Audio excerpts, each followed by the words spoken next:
Hello, church. Thank you for joining me today for our Friday devotional. I hope that you've all had a fantastic week. I look forward to worshiping with you this Sunday, either in person or online. It doesn't matter to me, but I just love that we get to raise our voices in praise. Have you ever heard the song by Rascal Flatts, God Bless the Broken Road? When I hear this song, I can't help but imagine it being sung to Jesus. When we take some steps back and look at the path of our lives, seeing our past hurts, our brokenness, the trials, successes, some happy surprises, and also failures, we can see God's blessings in all of it. Sometimes we have to take a much larger view, going back many years to see them.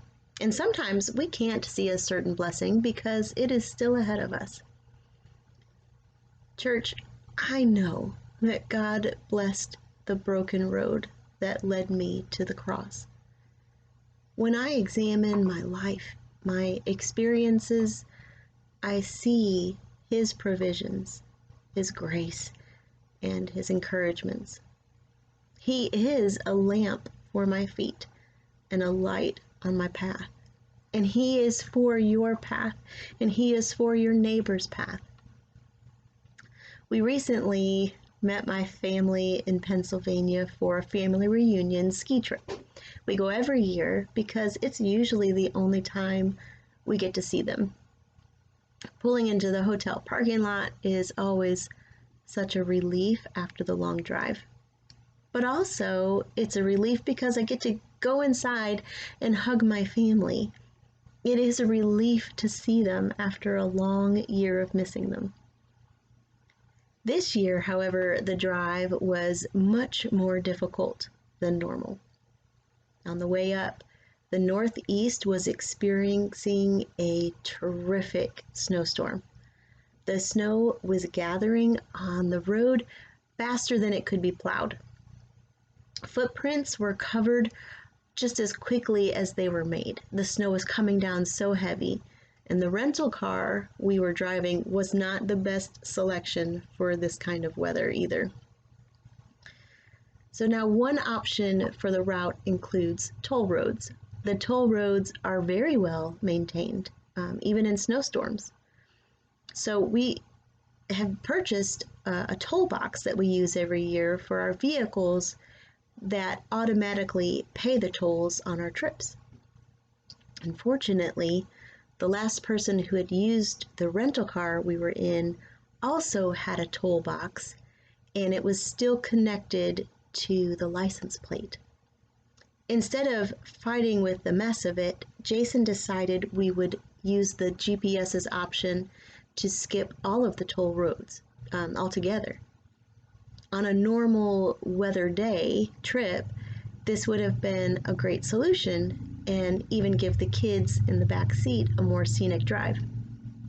However, the meadows and farms and mountains were just as covered with snow as the roads.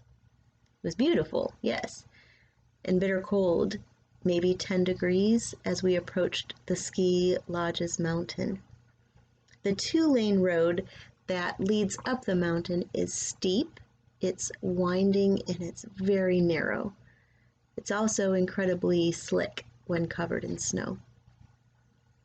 We were in the final stretches of our 20-hour drive, just like 10 miles from the resort, when the snow coming down became as heavy as a blizzard.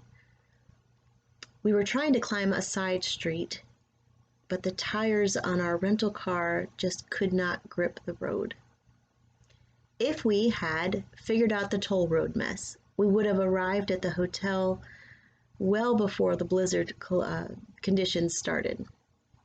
As our car started slipping backwards down the side street we were on, we immediately regretted the decisions we had made about our route. Jason managed to pull the car over and put it in park, and we sat there for a moment as our situation began to sink in. We couldn't make it up the mountain the way we were headed. It was dark. It was around 8 p.m. and it was getting colder by the moment.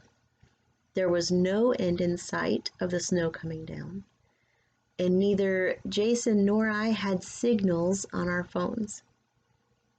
A voice from the back seat of our scared 13-year-old asked if we were going to be okay. Of course, I said, but I told everyone in the car to pray. Thank God for his blessings. Can I say that again? Thank God for his blessings. The rental car had onboard GPS that was working. Our phones couldn't bring up the map, but our car could. Finding another way to get to the hotel with a flatter incline was what we needed, so we trusted the car's GPS to guide us, and it did. Obviously, we all survived, and when we finally pulled into the parking lot, we could not wait to get inside. Seeing my mom's face was the sweetest reward. We decided that next year we're going to fly. Church, how often do we wander off our path, making decisions that hurt us later? God blesses our brokenness with His grace and presence, leading us straight into His arms, just like that song says. It is up to us to follow His teachings, His words. The Bible, the Word is our map. It is sin that breaks our path and causes us to stumble. But it is His blessings and grace that allow us to keep going, to keep seeking His face. Keep going, church. He is with you. He is with us. I hope that you have a fantastic weekend, and I look forward to seeing you and worship with you this Sunday. I love you, church. Bye.